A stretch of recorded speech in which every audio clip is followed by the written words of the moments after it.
अगर आपका math week है तो आपको ये वीडियो कंप्लीट देखना है, आराम से जो बताऊंगा उसको नोट करिए, उस पर काम करिए। अगर आप पूरा काम कर ले तो 100% आपका एग्जाम में 15 आउट ऑफ 15 ही आने वाला है। दिल्ली पुलिस का मैथ फ्री में कहाँ से कवर करना है, पूरा मैथ होगा।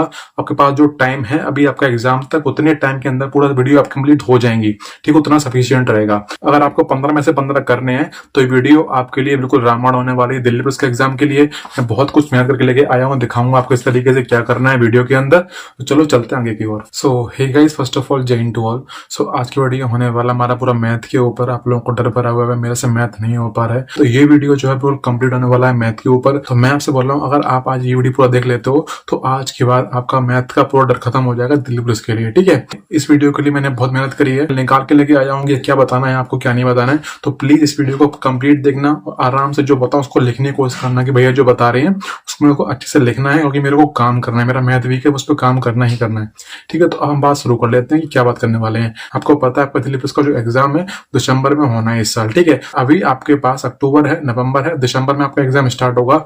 मान के चलता हूं आपका एग्जाम जो होगा वो स्टार्ट होगा 15-20 दिसंबर से। और आपका जो एग्जाम है दिल्ली पुलिस का वो आपका होता है 12th लेवल का। तो आपका जो एग्जाम दिल्ली पुलिस का है उसमें जो मैथ आती है वो आपकी आती है अर्थमेटिक, और सिर्फ 2 टॉपिक ऐसे जो आपके आते हैं एडवांस है, ठीक है। इसका मतलब ये है कि आपका जो सिलेबस है अर्थमेटिक का वो बहुत ही कम होता है, आप उसको कम टाइम के अंदर पूरा कर सकते हो। बताता हूँ, हर चीज बताऊंगा मैं आपको कि कौन सा टॉपिक हमारे एग्जाम में आता है और कौन सा टॉपिक से कितने क्वेश्चन आता है। फिर आपको उस टॉपिक को उस वेटेज के हिसाब से आपको टाइम देना है। जैसे मान लेते हैं कि टॉपिक है उसमें से 4 क्वेश्चन आते हैं तो आपको उसको ज्यादा टाइम देना है। वहीं कोई और टॉपिक उसमें 1 क्वेश्चन आ रहा है तो आपको उसको कम टाइम देना है, ठीक है। तो ये वीडियो से हर चीज क्लियर होने वाली है आपकी। बता दूंगा कि कहाँ से पढ़ना है, कैसे पढ़ना है, क्या नहीं करना है। तो बात कर लेते हैं हमारा जो मैथ का सिलेबस क्या है दिल्ली पुलिस कांस्टेबल के लिए। तो स्टार्ट करते हैं। हमारा जो मैथ का सिलेबस है 2 पार्ट के अंदर, एक हमारा होता है अर्थमेटिक, एक हमारा होता है एडवांस। तो आपका जो अर्थमेटिक के टॉपिक हमारे होते हैं वो हमारे कौन से होते हैं बताता हूँ। तो पहला हमारा टॉपिक होता है average, ratio, percentage, profit on loss, discount, SI और सीआई, वही सिंपल इंटरेस्ट, कंपाउंड इंटरेस्ट, ठीक है, time and work, time, speed, distance, LCM, HCF और हमारा होता है सिंपलीफिकेशन। ये टॉपिक जो है ये आपके टॉपिक आते हैं हमारे अर्थमेटिक से। फिर आपको 2 टॉपिक हमारे सिलेबस में जो होते हैं वो आपके आते हैं एडवांस से। टॉपिक कौन से बताता हूँ आपको। पहला टॉपिक आपको जो एडवांस मैथ से हमारा आता है दिल्ली पुलिस कांस्टेबल के अंदर, पहला टॉपिक हमारा है मेंसुरेशन, जो हमारा होता है 2D और 3D। दूसरा टॉपिक हमारा जो आता है एग्जाम के अंदर वो हमारा होता है नंबर सिस्टम। तो मैंने क्लियर कर दिया हमारा सिलेबस क्या होता है। अब हम बात करते हैं कि हमारा जो एग्जाम में क्वेश्चन आने वाले हैं, क्वेश्चन कौन से टॉपिक से क्वेश्चन कितने आते हैं। हमारा टॉपिक है एवरेज, इसको हिंदी में बोलते हैं औसत। तो औसत से हमारे एग्जाम के अंदर आता है 1 क्वेश्चन। समझ रहे हो मतलब कितना वेटेज इसका है। आपके एग्जाम 15 क्वेश्चन आने हैं, उसमें से 1 क्वेश्चन जो एवरेज का आना है। फिर रेशियो प्रोपोर्शन हमारा जो होता है अनुपात और समानुपात, उससे हमारे एग्जाम में उससे भी सिर्फ 1 क्वेश्चन ही आता है, ठीक है। मोस्टली बता रहा हूँ वही रहेगा। एक शिफ्ट हमारी ऐसी होती है जिनमें कहीं से 2 आ जाते हैं तो कहीं पे क्वेश्चन कम हो जाता है, ठीक है। मोस्टली आपका यही हमारा रिपीट होता है हमेशा एग्जाम के अंदर।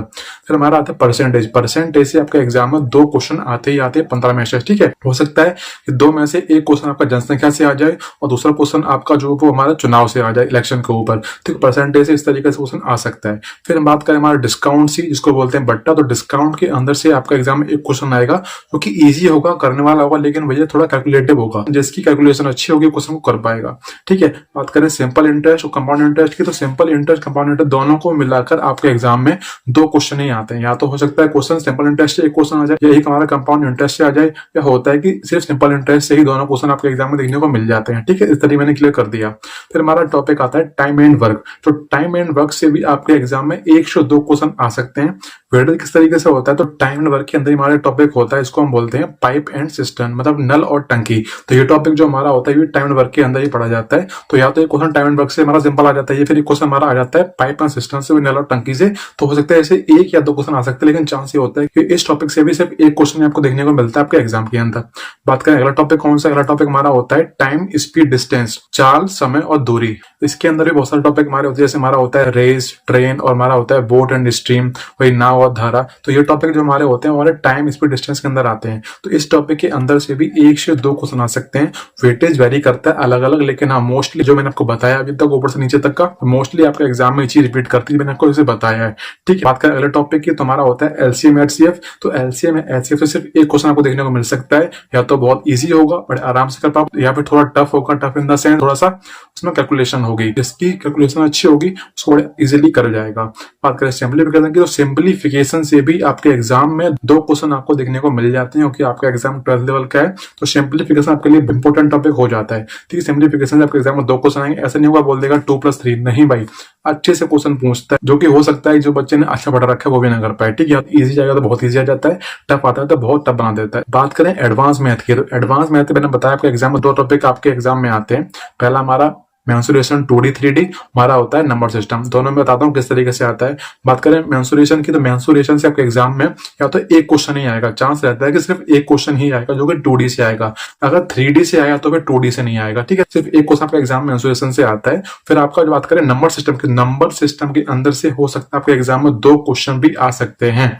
टॉपिक कौन से हो सकते हैं, ये आपके एग्जाम में जो क्वेश्चन आता है नंबर सिस्टम से, वो हमारा आता है डेसिमल, फ्रैक्शन, प्राइम नंबर और आपका यूनिट डिजिट। नंबर सिस्टम के अंदर बताया मैंने 4 टॉपिक कौन से हैं, डेसिमल, फ्रैक्शन, प्राइम नंबर, हमारा यूनिट डिजिट। तो 4 टॉपिक बहुत इंपॉर्टेंट है नंबर सिस्टम के अंदर, आपको अच्छे से पढ़ने चाहिए। ठीक है, आपके एग्जाम में क्वेश्चन यहीं से बचता है। ये जो क्वेश्चन आपके एग्जाम में आता है वो थ्योरी बेस्ड होता है। ठीक है, जो क्वेश्चन आपके नंबर सिस्टम से आता है, तो आपको अच्छे से पूरा कॉन्सेप्ट क्लियर करने हैं, पूरा बेसिक पढ़ना जहाँ से पढ़ रहे हो। और आपको नहीं पता है भाई कहाँ से पढ़ना है, वैसे मैं ट्राई करूंगा कि नेक्स्ट वीडियो में लेके आऊं कि आपको पूरा मैथ फ्री में कहां से पढ़ सकते हो।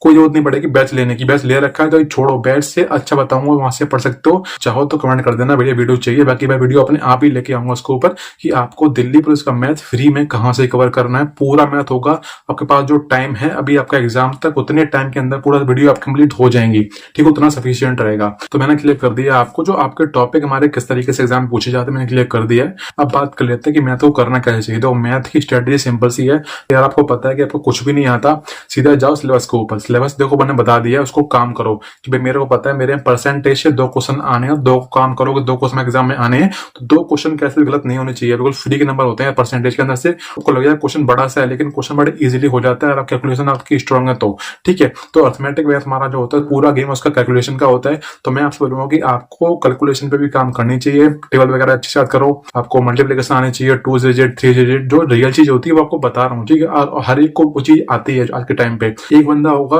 जो मल्टीप्लाई माइंड में करेगा, एक बंदा होगा जो अपने मल्टीप्लाई अपनी रफ पे करेगा। ठीक है, तो वही डिफरेंस हो जाता है। हो सकता है माइंड वाला 2 सेकंड में कर दे और रफ पे करने वाला 5 सेकंड ले ले, तो 3 सेकंड में भी बहुत कुछ हो जाता है। आप जानते हो, अगर आप फिजिकल करोगे तो आप जानते हो किस तरीके से सिर्फ 1 सेकंड से फेल हो जाते हैं। तो सही वाला गेम यहाँ भी चलता है हमारे एग्जाम के अंदर। तो आपको कैलकुलेशन स्ट्रॉन्ग करनी ही है अगर आपको अर्थमेटिक अच्छा करना है, और आपका एग्जाम में ज्यादा वेटेज अर्थमेटिक का ही है, आपको अर्थमेटिक करना ही पड़ेगा अगर आपको 11 से 12 क्वेश्चन करने हैं। तो आपको पता है कि मेरे को कुछ भी नहीं आता, जाओ सिलेबस पूरा करो। सिलेबस आपका जब 50% हो जाए जाके मॉक टेस्ट लगाओ, जो हमारे एग्जाम पहले हो चुके हैं। आपको देखना है कि आपका स्कोर कितना बन रहा है। जैसे आपका टारगेट टाइम 70 लेके आना है, आज आपका स्कोर आ रहा है 30, आपको इसका जो गैप आ रहा है 40 नंबर का, सोचो कि आपको इस कौन सब्जेक्ट से आप इसको फिल कर पाओगे। तो आपको जो गैप है ना, आपको सिर्फ इसी को फिल करना है, आपको पूरा काम इसी पे करना है। तो देखो मैं कहाँ बढ़ा सकता हूँ, 20 नंबर जीके में, 10 नंबर रीजनिंग में, इस तरीके से देखो भाई कहाँ नंबर बढ़ सकते हैं और कहाँ मेरे नंबर कट रहे हैं। तो इस तरीके से लेकर चलोगे तो बड़े आराम से आपका टारगेट आपका जो होगा 70 मार्क्स का, उसको अचीव कर पाओगे। और आपको कोई और क्वेरी रहती है मैथ के बारे में तो कमेंट कर देना, आपको मैं रिप्लाई कर दूंगा। बाकी नेक्स्ट वीडियो में लेके आऊंगा मैथ के लिए, और वीडियोस भी लेके आऊंगा।